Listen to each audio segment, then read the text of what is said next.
Classic cars may draw a different crowd than your standard apple orchard, but for Red Apple Farm owner Al Rose, that's exactly the point. Like anything that's been around for over 100 years, has had to adapt and evolve.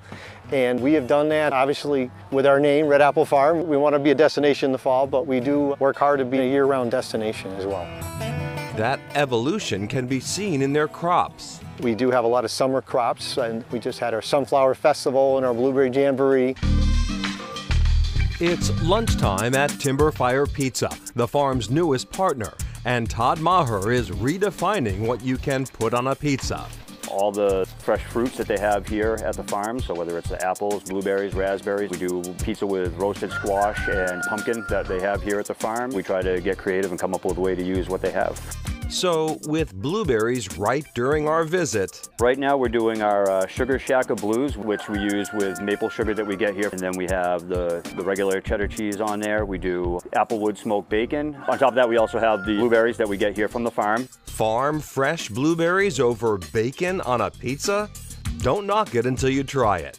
Though, let's face it, the dominant ingredient at Red Apple Farm is still the one in their name. My grandfather was an apple farmer, studied pomology, the study of apples, and you know, back in the late 20s. My dad is the one that really changed the direction of the farm. He's the one that really got into pick your own, where people actually come here and pick apples. Yes, you can still pick apples, but as Al and wife Nancy guide the farm through its fourth generation, how they use the apples has changed dramatically, though their harvesting method has not.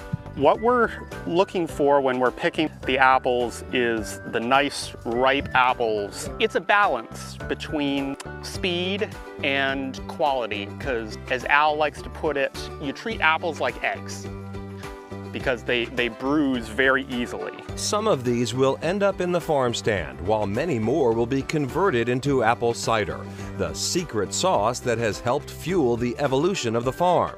Starting in the bakery, where the farm's signature apple cider donuts are made. People will say, what makes our cider donuts special? And I hate to say it, but it's because we have cider in our cider donuts. It's not always the norm. These donuts can be found from the slopes of Wachusett Mountain to Boston's Public Market, and for some have become more famous than the farm itself. I will be in Boston on occasion, and you will get that proverbial question, are you guys a real apple farm? I'll say yes, and I'm a real farmer. More surprising than apple cider in apple cider donuts is how it is put to use by Chef Nicholas Kuchar at the Brew Barn on site. We actually use our apple cider in cooking our pork and our ribs. So we marinate our ribs and our pork in apple cider for a few hours, and then we transfer it into another pan. We cook it in that, and it actually brings a lot of the sweetness from the apple cider back into the pork. And then we also use apple cider in our mop sauce. So it's really, really good. While Red Apple Farm has evolved over the years, it is still a working farm and not immune to the whims of Mother Nature. In 2019, we had a real bad hailstorm, and over 60% of our apples were damaged and nicked, and cosmetically, they did not look good. So actually, all we did that year was harvest the worst, ugliest looking apples off the trees. And that was a year that really pushed us into getting a hard cider. Once again, the secret sauce is the apple cider, made, not brewed, by head cider maker Alicia Pelkey, right here on the farm. Beer, tea, and coffee are all brewed because they're made with hot or boiling water. Cider and wine are made instead of brewed because there's no official brewing process. Now, in the fourth year making cider, the farm offers a rainbow of flavors. Notice the different colors. Some of it is because of the different flavors, and some of the color change is because of the seasonality of the apples. Different pressings of apples will have different colored juice, will make a different colored cider. Current flavors on tap include original semi-sweet, blueberry, and limoncello lavender. But with this versatile ingredient, the sky is the limit. And yeah, people are coming for apples. Lead me home.